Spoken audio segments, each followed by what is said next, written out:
Hello, family. That's right. See if we get one to jump on with us. I may go on my personal Facebook page one of these days and see how that works for me. Nevertheless, we're here and we are celebrating. We are pursuing 40 days with Jesus in 3 minutes. 40 days with Jesus in 3 minutes. We are leading up to that great day of the resurrection of Jesus Christ. And my intent here is to just give bits and pieces, morsels of things that will encourage you, things that will let you know the love of Jesus, let you know what he went through for every one of us, to what extent. The extent was his death. So listen to me as I get going here. 3 minutes with you. Thank you.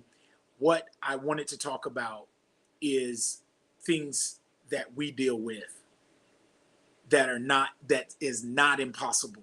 Distress, sadness. Think of these words: grief, to be in great heaviness, to be troubled, to be in anguish, to be depressed, to be full of heaviness.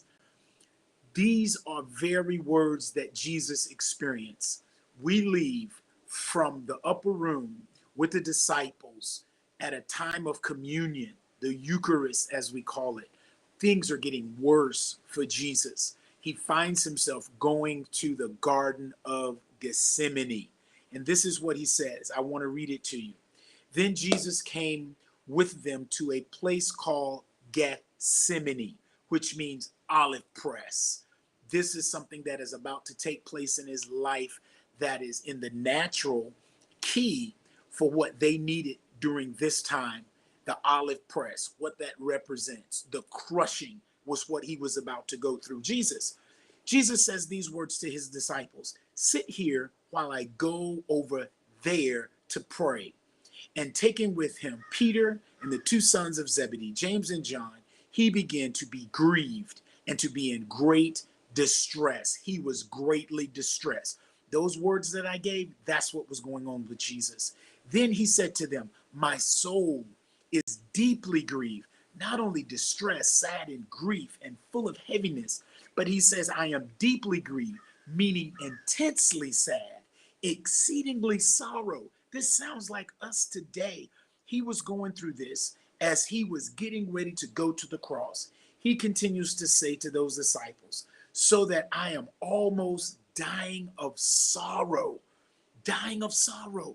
Look at what crushing, what anguish he was going through for our sakes, for our sin. He was preparing himself. And emotionally, the humanity aspect of him is so much depicted here in these scriptures. It says, stay here, stay awake, he says, and keep watch with me. The thing that's so powerful, he says, keep watch with me. Keep strict attention. Be active.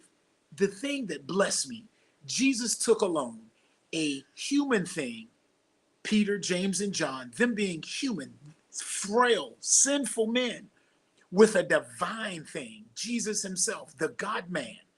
He took them along with him, not as if he needed them, but he took them along with him so that they could be a part of the plan and the purpose that Jesus is about to accomplish for you and for me.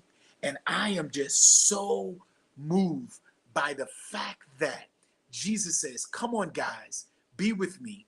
Watch me pray. Watch what I do. Experience what I'm experiencing, because you will have to go through the same thing too. He included us in the great divine plan for our destiny, letting us know that it is all worth it. That is the fact of the matter for you today, that whatever you're going through, stress, trouble, anguish, heaviness, it is all worth it because he included you in the plan. 40 days with Jesus in 3 minutes. I'll see you back tomorrow. Today is day 7, and I'm excited about it. I'm praying for you that your eyes of your understanding would be enlightened, and revelation will come as you grow in your relationship with Jesus, our helper, our keeper. See you tomorrow.